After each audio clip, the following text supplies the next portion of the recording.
kembali lagi di Cipta Cerita Kita.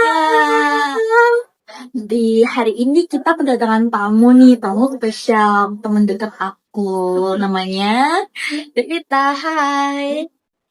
Jadi kalau yang belum tahu, Rita ini teman satu jurusanku di prodi linguistik nih. Iya. Nah, boleh dong nih perkenalan diri dari segi nama, sekarang ngapain aja kesibukannya. Nama aku kenalin Devita Septian Widiati. Untuk kesibukan hari ini tuh aku mengikuti kegiatan internal yang ada di Prodi Linguistik Indonesia. Nah, for information nih ada kita tuh orang yang sangat membantu lah aku ketika ada masalah apa gitu kan. Nah, karena di sini ada banyak banget pertanyaan nih dari para netizen terkait dengan bahasa. Nah, menurutku dia orang yang tepat untuk diajak berbincang bersama, berdiskusi bersama di sini. Nah, kalau boleh tahu ya, aku dengar punya adik.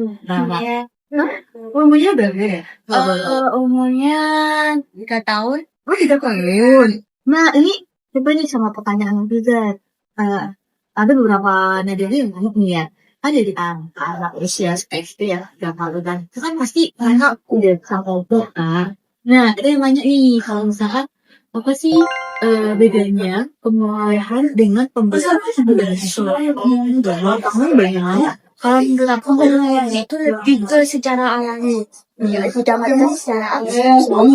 Kalau pembelajaran bahasa itu didapatkan ketika anak itu sudah menguasai sebenarnya. Jadi sifatnya itu jadi lebih normal lah. Berarti kalau misalnya sama tidak langsung ya,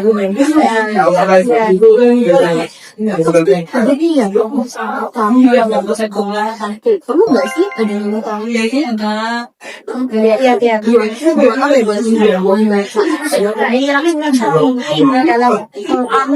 bahasa dalam anak yang berinteraksi itu anak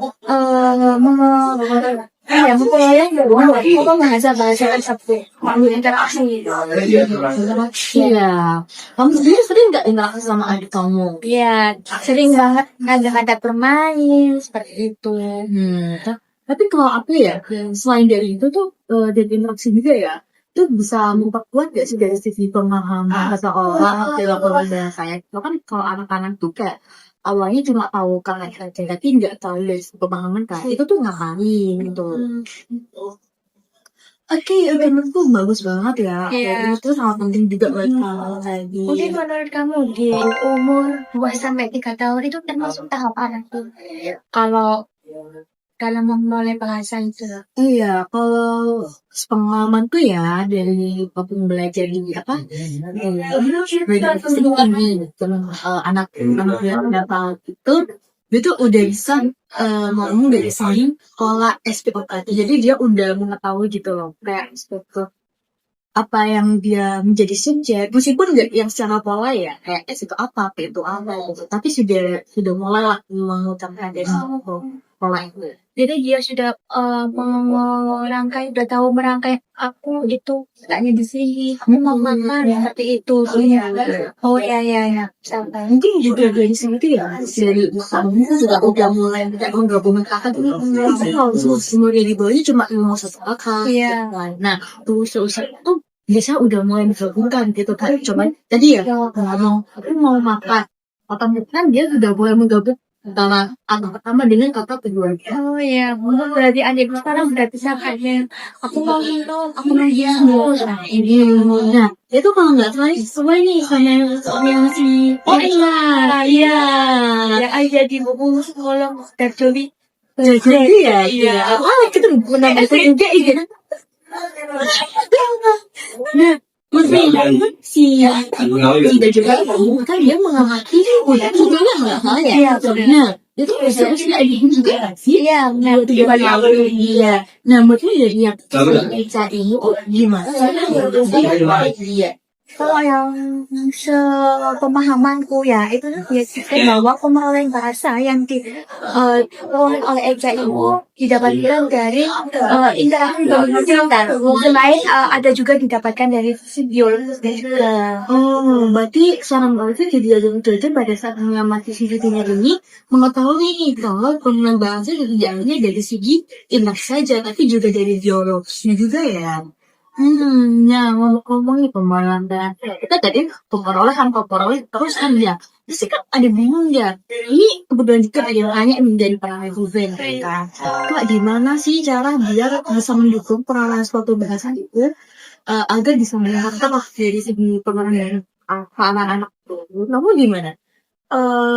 Kalau kan ada dua ya, mungkin anak-anak yang sekarang itu ada yang di rumah, ada yang di sekolah. Mungkin kalau di sekolah itu ada membaca cerita.